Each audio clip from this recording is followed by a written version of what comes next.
Yehezkiel 18. Setiap manusia bertanggung jawab atas dirinya. Maka datanglah firman Tuhan kepadaku, ada apa dengan kamu sehingga kamu mengucapkan kata sindiran ini di tanah Israel? Ayah-ayah makan buah mentah dan gigi anak-anak yang menjadi ngilu. Demi aku yang hidup, demikianlah firman Tuhan Allah, kamu tidak akan mengucapkan kata sindiran ini lagi di Israel.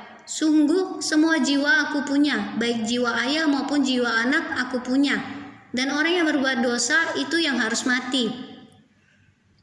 Kalau seseorang adalah orang benar dan ia melakukan keadilan dan kebenaran, dan ia tidak makan daging persembahan di atas gunung, atau tidak melihat kepada berhala-berhala kaum Israel, tidak mencemari istri sesamanya dan tidak menghampiri perempuan waktu bercemar kain, tidak menindas orang lain, ia mengembalikan gadaian orang, tidak merampas apa-apa, memberi makan orang lapar, memberi pakaian kepada orang telanjang, tidak memungut bunga, uang, atau mengambil riba, menjauhkan diri dari kecurangan, melakukan hukum yang benar di antara manusia dengan manusia, hidup menurut ketetapanku dan tetap mengikuti peraturanku dengan berlaku setia, ialah orang benar, dan ia pasti hidup. Demikianlah firman Tuhan Allah.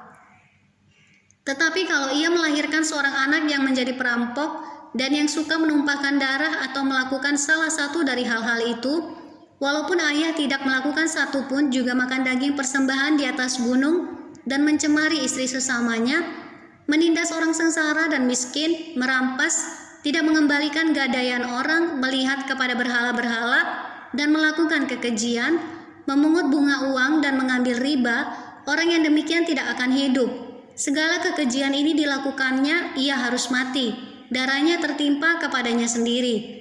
Sesungguhnya kalau ia melahirkan seorang anak dan anak ini melihat segala dosa yang dilakukan ayahnya, tetapi menginsafi hal itu sehingga tidak melakukan seperti itu, ia tidak makan daging persembahan di atas gunung dan tidak melihat kepada berhala-berhala kaum Israel, tidak mencemari istri sesamanya, tidak menindas orang lain, tidak mau meminta gadai, tidak merampas apa-apa, memberi makan orang lapar, memberi pakaian kepada orang telanjang, menjauhkan diri dari kecurangan, tidak mengambil bunga uang atau riba, melakukan peraturanku dan hidup menurut ketetapanku. Orang yang demikian tidak akan mati karena kesalahan ayahnya. Ia pasti hidup. Ayahnya yang melakukan pemerasan, yang merampas sesuatu, dan yang melakukan hal-hal yang tidak baik di tengah-tengah bangsanya, sungguh ia akan mati karena kesalahannya. Tetapi kamu berkata, mengapa anak tidak turut menanggung kesalahan ayahnya? Karena anak itu melakukan keadilan dan kebenaran, melakukan semua ketetapanku dengan setia, maka ia pasti hidup. Orang yang berbuat dosa itu yang harus mati. Anak tidak akan turut menanggung kesalahan ayahnya dan ayah tidak akan turut menanggung kesalahan anaknya. Orang benar akan menerima berkat kebenarannya dan kefasikan orang fasik akan tertanggung atasnya. Tetapi jika orang fasik bertobat dari segala dosa yang dilakukannya dan berpegang pada segala ketetapanku, serta melakukan keadilan dan kebenaran, ia pasti hidup. Ia tidak akan mati. Segala kedurhaka yang dibuatnya tidak akan diingat-ingat lagi terhadap dia. Ia akan hidup karena kebenaran yang dilakukannya. Apakah aku berkenan kepada kematian orang fasik? Demikianlah firman Tuhan Allah. Bukankah kepada pertobatannya supaya ia hidup? Jikalau orang benar berbalik dari kebenarannya dan melakukan kecurangan seperti segala kekejian yang dilakukan orang fasik, apakah ia akan hidup? Segala kebenaran yang dilakukannya tidak akan diingat-ingat lagi. Ia harus mati karena ia berubah setia dan karena dosa yang dilakukannya. Tetapi kamu berkata, tindakan Tuhan tidak tepat. Dengarlah dulu, hai kaum Israel. Apakah tindakanku yang tidak tepat ataukah tindakanmu yang tidak tepat? Kalau orang benar berbalik dari kebenarannya dan melakukan kecurangan sehingga ia mati, ia harus mati karena kecurangan yang dilakukannya. Sebaliknya, kalau orang fasik bertobat dari kefasikan yang dilakukannya dan ia melakukan keadilan dan kebenaran, ia akan menyelamatkan nyawanya.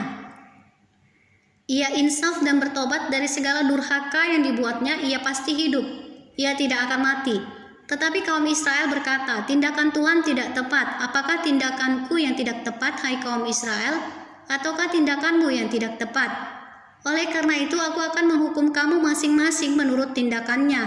Hai kaum Israel, demikianlah firman Tuhan Allah. Bertobatlah dan berpalinglah dari segala durhakamu, supaya itu jangan bagimu menjadi batu sandungan yang menjatuhkan kamu ke dalam kesalahan. Buangkanlah daripadamu segala durhaka yang kamu buat terhadap aku, dan perbaharuilah hatimu dan rohmu. Mengapakah kamu akan mati, hai kaum Israel? Sebab aku tidak berkenan kepada kematian seseorang pun yang harus ditanggungnya. Demikianlah firman Tuhan Allah. Oleh sebab itu bertobatlah supaya kamu hidup.